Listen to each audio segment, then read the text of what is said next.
زندگی ایک مسافر خانہ ہے جہاں ہر انسان کچھ وقت کے لیے آتا ہے اور پھر رخصت ہو جاتا ہے۔ اس عارضی سفر میں ہمیں بہت سے لوگ ملتے ہیں، لیکن کچھ کردار ایسے ہوتے ہیں جو ہمارے دل پر اور ہماری روح پر ایک گہرا زخم چھوڑ جاتے ہیں۔ یہ وہ لوگ ہوتے ہیں جن پر ہم نے زندگی کے طویل برسوں کا بے پناہ اعتبار کیا، اپنا قیمتی وقت وقف کیا اور خود کو ایک بہتر انسان ثابت کرنے کی کوشش کی، لیکن بدلے میں ہمیں صرف بے قدری اور دکھ ملے۔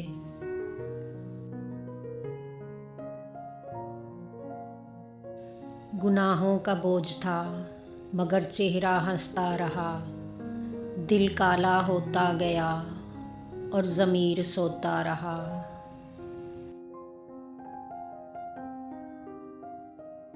سب سے بڑی حیرت کی بات یہ ہوتی ہے کہ وہ لوگ اتنا کچھ غلط کر کے بھی اس پر ڈٹے رہتے ہیں۔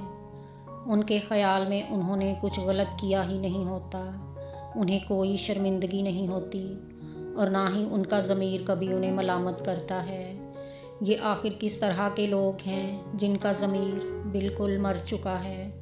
حقیقت یہ ہے کہ یہ وہ لوگ ہیں جو اس فانی دنیا کی عارضی چمک کے پیچھے اپنی آخرت کو بالکل بھول چکے ہیں۔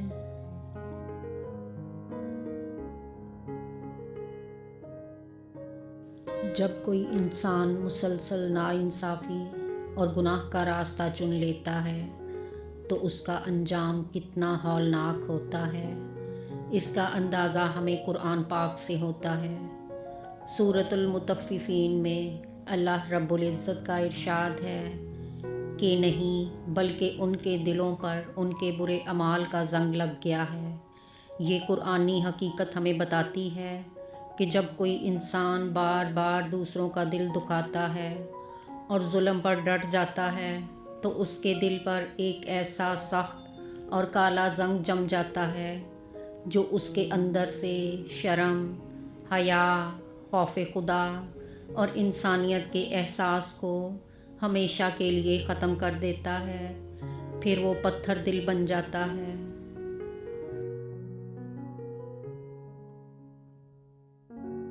رسول اللہ صلی اللہ علیہ وآلہ وسلم کا فرمان عالی شان ہے، جب تم میں حیا نہ رہے تو جو چاہو کرو۔ یہ حدیث بہت گہری ہے۔ حیا اور شرم انسان کے ضمیر کا نور ہوتی ہے۔ جب کسی انسان کے اندر سے اللہ کا خوف، بندوں کا لحاظ اور اپنے ضمیر کی شرم ختم ہو جائے تو وہ کسی بھی حد تک گر سکتا ہے۔ وہ دوسروں کو ذلیل کر کے بھی خود کو سچا ثابت کرنے کی کوشش کرتا ہے۔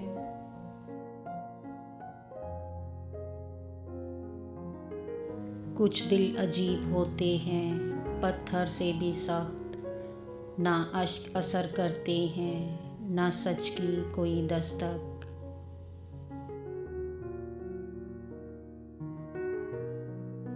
نفسیات کے مطابق بعض لوگ اپنی غلطی تسلیم کرنے کی بجائے اپنی انا کے تحفظ میں لگ جاتے ہیں اور ایک ذہنی حربہ استعمال کرتے ہیں جسے ذہنی ہیرا پھیری کہا جاتا ہے۔ اس میں وہ اپنی غلطیوں سے توجہ ہٹا کر الٹا دوسرے انسان کو ہی قصوروار محسوس کروانے کی کوشش کرتے ہیں، یہاں تک کہ سامنے والا اپنی سچائی اور احساسات پر بھی شک کرنے لگتا ہے۔ ایسے رویوں کے سامنے بار بار صفائیاں دینا یا خود کو ثابت کرنے کی کوشش اکثر دل اور عزت نفس کو مزید زخمی کرتی ہے، کیونکہ سچ سننے کے لیے صرف کان نہیں، کھلا ضمیر بھی ہونا چاہیے۔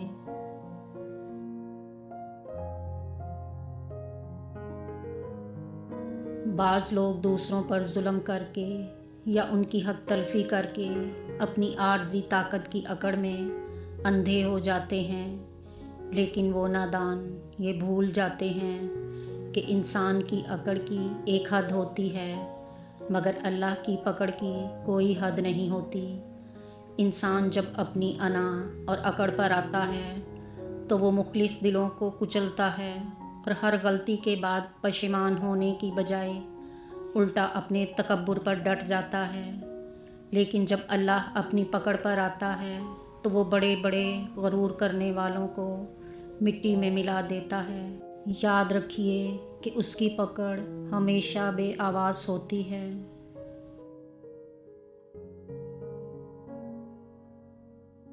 سورۃ ابراہیم میں اللہ تعالیٰ فرماتا ہے، اور تم ہرگز یہ مت سمجھنا کہ اللہ ظالموں کے اعمال سے غافل ہے۔ اگر آج کوئی انسان غلط کر کے بھی شرمندہ نہیں ہو رہا تو یہ اس کی طاقت نہیں بلکہ اللہ کی طرف سے ملنے والی عارضی مہلت ہے۔ وہ لوگ جو دوسروں کے صبر کو آزماتے ہیں وہ یاد رکھیں کہ یہ صبر کسی کی کمزوری نہیں ہوتا بلکہ یہ اللہ کی عدالت پر کامل یقین ہوتا ہے، اور اللہ کی عدالت میں دیر ہے اندھیر نہیں۔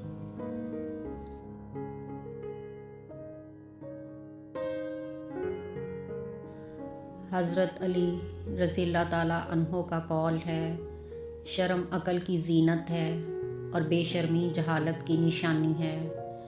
اس لیے ماضی کے تلخ رویوں کو بھول کر اپنی زندگی کی قدر کرنا سیکھیں اور خود کو کسی کی بے حسی کا قیدی نہ بننے دیں۔ یاد رکھیے، مخلص دل عارضی طور پر تو صدمے اٹھا سکتے ہیں لیکن وہ کبھی ہارا نہیں کرتے، کیونکہ خلوص کا صلہ انسانوں کے ہاتھ میں نہیں، کائنات کے مالک کے پاس ہوتا ہے۔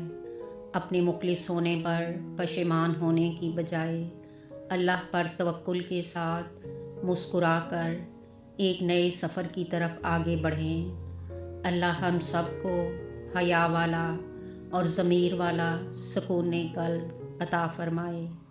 آمین یا رب العالمین۔